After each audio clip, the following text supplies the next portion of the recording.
আমার সাথে একটু তাড়াতাড়ি বাইরে চলো দিন, আমার জামাই এসে। চলো বৌমা, একটা কথা শোনো, জামাইয়ের সামনে এমন ভাব করবা যেন মনে করে আমরা বিরাট গরিব, আমাদের ঠিক মতো খাওয়া হয় না। আরে বলো না, জামাইয়ের বিরাট যে কোনো জিনিস দেখলে চিন্তা ভাবনা করে। শোনো বৌমা, আমি যদি তোমার চাটা নিয়ে আসার কথা বলি, তা তুমি যে কোনো অজুহাতের জন্য চাটা কিছু আনবা না। ঠিক আছে মা, আমি যা বলেছি সেগুলো যেন সব মনে থাকে। চলো চলো।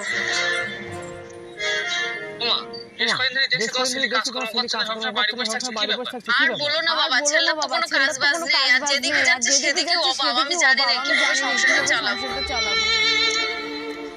বৌমা যাও, জামাইয়ের জন্য এক কাপ চা নিয়ে এসো। মা তুমি চা বানাতে বলছো, বাড়িতে চা চিনি কিছু নেই, আর তুমি তো সবই জানো। এক মাস হয়ে গেল আমরা